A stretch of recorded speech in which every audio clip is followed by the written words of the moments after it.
What's going on, y'all? I am Tamika Marable King, your girl Tika Talks. Listen, it's a terrific Tuesday, and I gotta keep it real. Give you some things that God gave me as I was conversing with him on yesterday. I was just having this conversation, just kicking it as always. I love him. I just can't help it.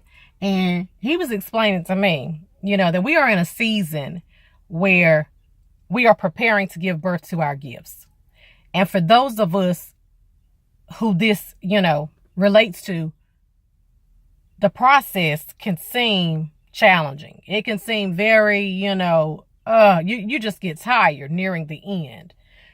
In the natural, when we're pregnant, our bodies change, our mood changes, we change where we go, what we do, what we eat. There's a whole lot of different things that we opt to do in ideal situations when we become pregnant, because we take pregnancy very seriously. And so as you are preparing to give birth to your spiritual gift, it's something that you should be taking seriously.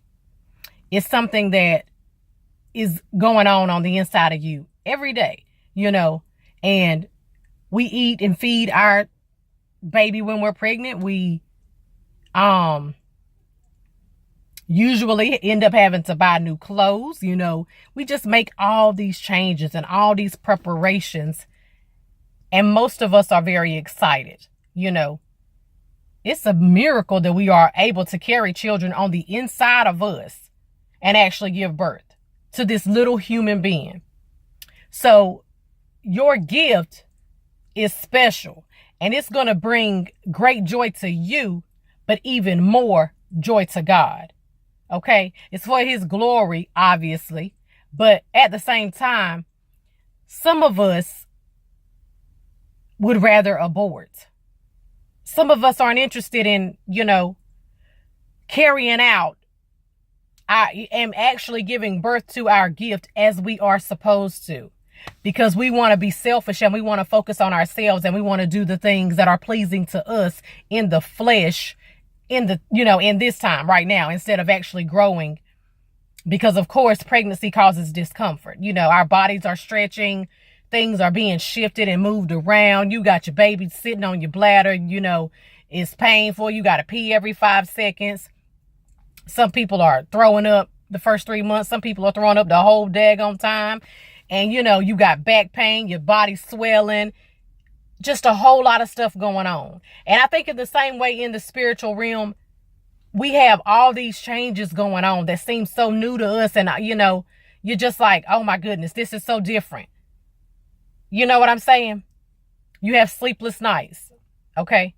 In the same way, as you're growing spiritually and you're maturing and you're preparing, we have sleepless nights. We have mood changes. We feel so differently, and it's like, we need to get excited about it and be making the changes that are necessary, and be, dealing with this thing every day. Feeding it every day. And what you're feeding it is the word of God. You're getting closer and closer to him. And the more you connect with him, the more you're going to be prepared to give birth to your gift. Whenever we're preparing for our children to come into the world, we, make these necessary changes at our house. We're buying new things for the children. You buy a special bed, you got a little crib. Okay, we're doing all of that as we prepare for our children. And in the same way, we need to make room. Our gift, it's coming, and there has to be room for it. But your gift will also make room for you. So the house, you want to baby proof your house whenever you giving birth. And possibly, some people move. Some people want to, go somewhere else, stay in a different house, a better house. Your body is your house, the spiritual house. So, you want to be in your best shape and best health, whatever you can do to improve your being as you are preparing to give birth to your gift, do so. Change your eating habits, exercise more, whatever it may be. It may seem crazy and may not seem relevant, but it is. Okay. And we need to be doing just that. See, whenever we give birth to our child, it seems like, the baby sleeps all the time. Not much is going on, And in the same way, when you first come upon your gift, you feel that same way. Like, am I really effective enough? Am I doing enough? Could I be doing more? Should I be doing more? Comparing yourself to other people and the gifts that they may have or the things that they may be doing. And they could have been ministering or doing what they're doing for 10, 20 years. And, you want to compare yourself to them, but you should not. Because some of those people aren't effective. Truth be told, sometimes, you're not growing with God. And so, you're not as effective as you should be. That's the truth. People get complacent and stay the same.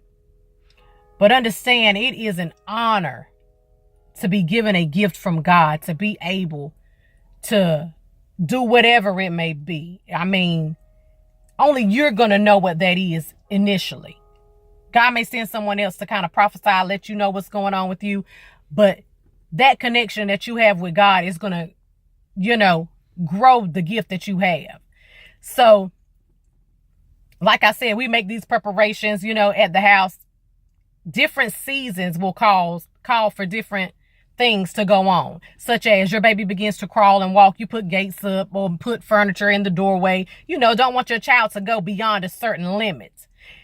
And although there are no limits on God, I do believe that in our different seasons, as we begin to function in our gift, that there are limitations and there are places we're not going. There are things that we're not necessarily doing, and everything may seem very small to us, but we'll grow. And as we grow and mature and can be trusted in different levels or on different levels, then he'll allow us to go out a little further, to do a little more, to expand and expound on this or that, but only when we're mature enough to do that, because you don't let your child go all out of the room and all over the house without you at a young age. You don't know what they're going to pick up, put in their mouth, what they're going to touch. You want to put the protective covers over the sockets and make sure they're not getting into that, all for their protection. And so God protects us from ourselves, from the things that we don't understand or the things that we don't know, the ignorance that we may have going on as it relates to just stepping over and above where we should be. So, I thank God for the limits. I thank God for the protection that he provides for me as I am trying to grow and shift and change and be where I'm supposed to be.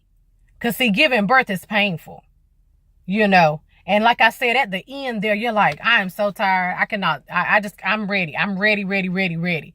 Like you are so over being pregnant, period. Okay. And in the same way, I think that as you get closer and closer to giving birth to your gift, you're just, okay. You get tired of the way you're living. You get tired of the things you're doing, and you want to change and you want to shift and you want it to be different. And when you want something to be different, you do things differently. I was talking to my son this afternoon after school, and he was saying today he read on the board in one of his classes that everybody will make choices, but at the end, the choices will make you. I said, boy, you better go ahead, because that's good, okay? That's so good, y'all. And that's for real. In everything that we do, every day, all day long, it's so relevant. It's so true. And, whatever we're doing, that's what it's going to end up being. That's who we are. That's what's going to make us. And I am choosing, to really be working towards the things that are about my Father's business.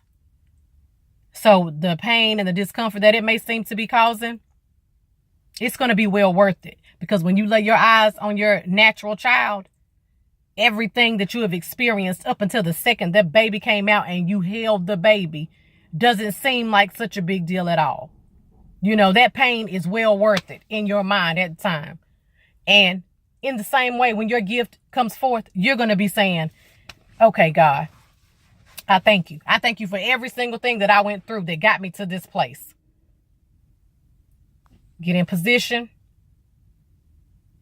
Go for it. Do it. I'm telling you. I'm going to be right there cheering you on. So I want you to do what you do best. I absolutely love y'all. I will see you Thursday night, 7 o'clock Eastern, live. Y'all join me, okay? Have a blessed week, guys.